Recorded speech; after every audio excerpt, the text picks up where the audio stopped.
What you're about to watch is part of an online training that I do twice a month inside my Movement Makers program, where I coach entrepreneurs like you how to build an online movement, how to make money from it, and use it to make a huge impact on the world. Enjoy. Ladies and gentlemen, help me. Come on. Help me welcome to the virtual stage, Evan Carmichael.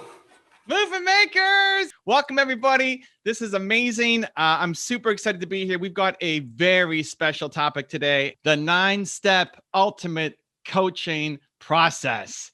Okay, why it matters. So first off, just quickly about coaching. You guys have heard me talk about coaching over and over and over and over and over again. I think as a thought leader, it is the most important thing to be doing at the start, at least of your journey. Whether you want to go on and be a coach and that's part of your mission, amazing. But if not, it's still the most important thing that everybody needs to get some experience doing. The first is content. So I do coaching almost every day live on my Instagram. Here are some beautiful faces and beautiful people that I've done some recent coaching with. And I do it when I'm, feeling great and lots of sun on my face and in a great mood. I do it. This was in Puerto Rico and I'm in my bathrobe doing coaching. This is me. I'm looking pretty tired in that shot. It doesn't have to be perfect. You don't have to always look like this. You don't always have to be perfect in front of the camera, especially when it's doing it on Instagram, because the most important thing is you're teaching me to think like you think. So step number one is just getting content out there. I want you guys to get more content out there. That's the whole reason for the 100 video challenge. You think differently. You have a message to share.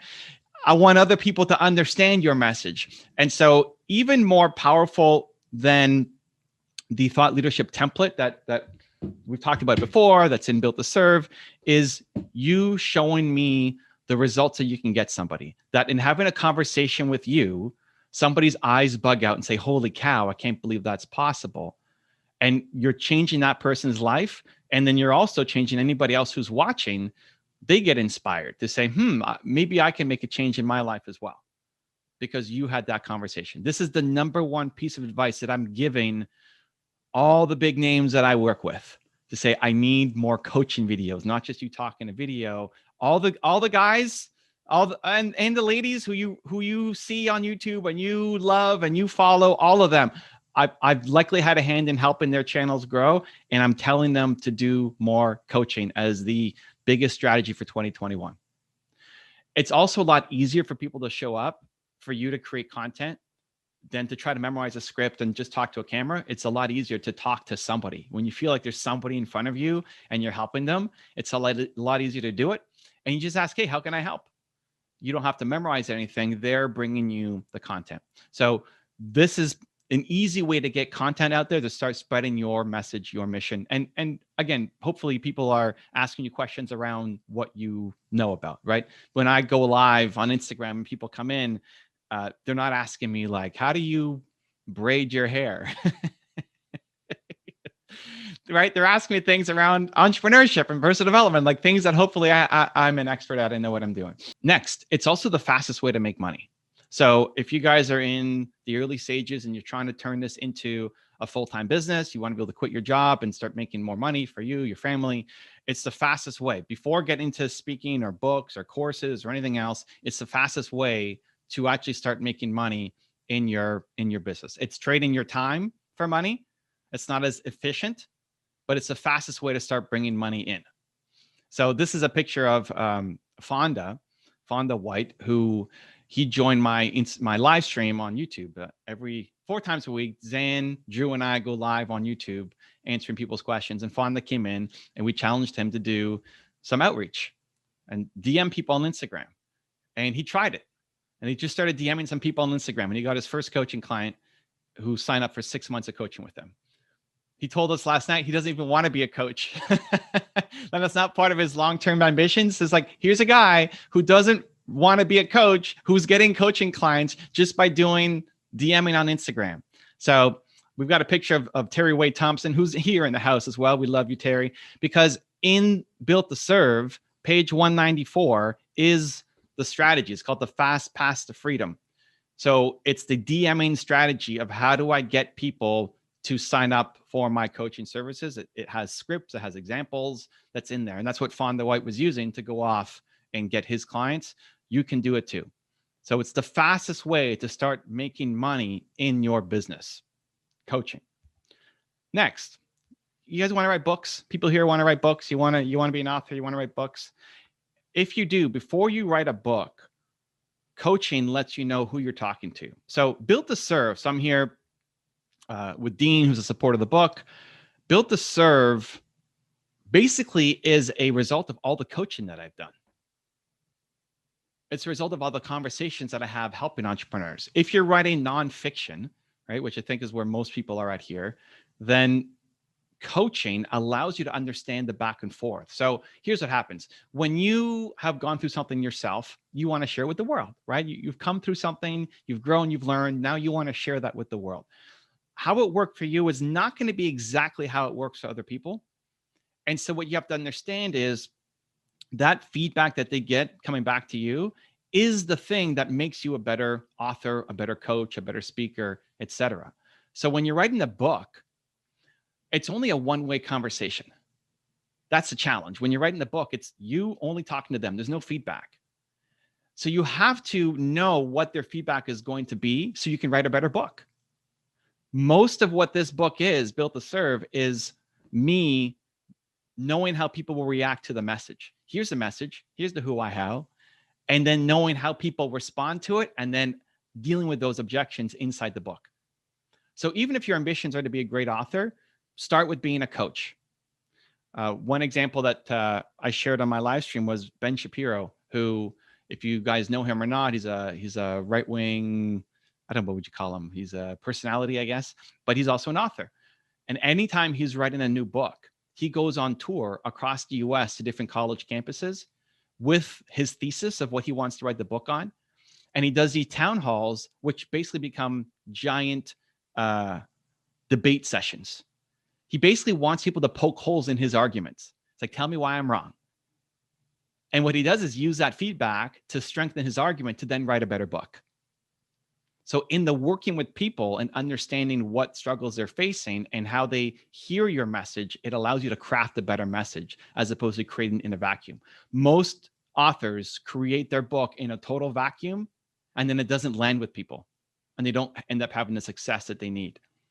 So you have to test drive the messages first. Books are basically group coaching, but there's no feedback. So you have to know what you're doing. Same thing with speaking.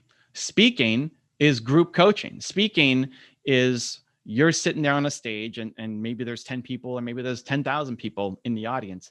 There's no direct feedback coming back to you. So you have to know what they're thinking. You have to have done the work on the individual basis first. This is a picture of Lily, who I worked with a number of years ago, who she wanted to be a speaker. It's like, my goal is to be a speaker. I want to be on the TEDx stage. And we got her. This is a picture of her on the TEDx stage. I said, though, before you go and be a speaker, you have to be a coach, because you have to know the people in the audience. Otherwise, your message will not land. Same thing for the book. She ended up loving coaching so much that she stopped being a speaker and now is just a full-time coach. But even if coaching is not your ultimate ambition, it's your starting point to actually get to know your audience in a paid way. Like, there's a big difference between just coaching somebody for free and coaching somebody who's willing to pay you. And then everything else that you're trying to create, your courses, anything else, you'll make a better course if you've done coaching. You'll make a better book, a better speaking gig, better course, all of it, if you've done coaching.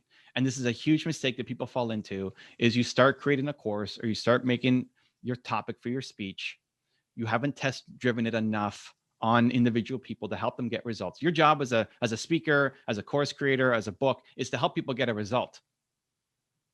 They're coming here with this problem, which is a problem you solve for yourself, and you need to get them from here to solving the problem. And if it was just as simple as do these 4 steps, then people would do it and everybody would be rich and thin and happy and and all of it. The problem is you're dealing with humans who will have objections, who will have their own logical process and emotional process. And so you have to understand how to navigate that. And you can't navigate that unless you're actually coaching people. So it's super important. It's why we're going to spend some extra time on this, because I really want you to get it. Now let's get to how to actually do it. Create a safe space. This is super, super, super important. Most people feel like they're being judged. People are being judged constantly. People are being judged by their spouses, by their kids, by their parents, by their friends, by their teachers, by their, like, they're all in this big ball of judgment constantly. Your job is to not judge them. Your job is to create that safe space. Your job is, no matter what they say, and some things are easy to not judge for, and some things are harder to not judge for. Like if somebody came to you, if you want to be a great coach, if somebody came to you and told you something that they did that you would never do,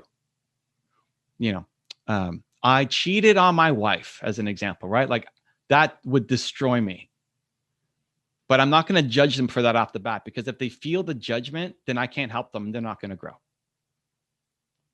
Most people are really afraid to tell anybody about the things that are going on in their life. They barely want to admit it to themselves. And now you're asking them to tell a stranger.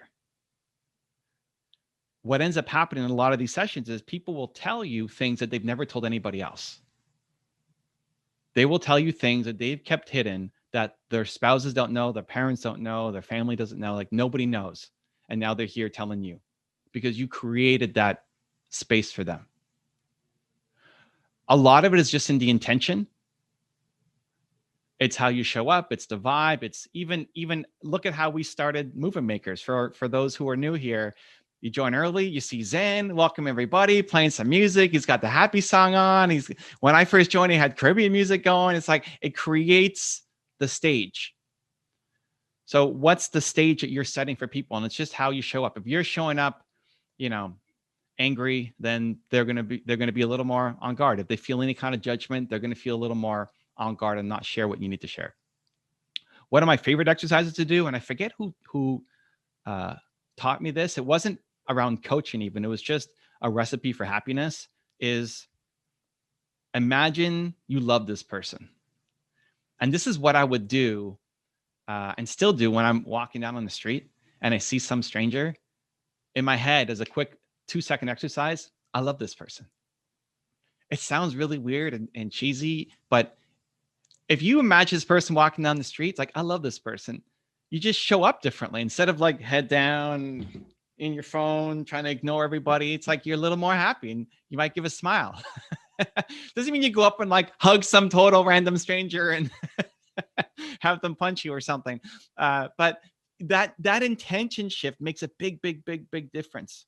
So even as a little mental reset before you go into doing a coaching session, say, I love this person. I want them to win. I'm here to serve them. And just those 4 seconds of intention helps you show up better and set the stage for them to share something that they may have never shared before. If you want to watch the full version of this video, as well as train live with me twice a month to help you build your movement and be around some other amazing people just like you, check out my Movement Makers program. The link to join is right there next to me. Can't wait to see you there. Continue to believe and go join.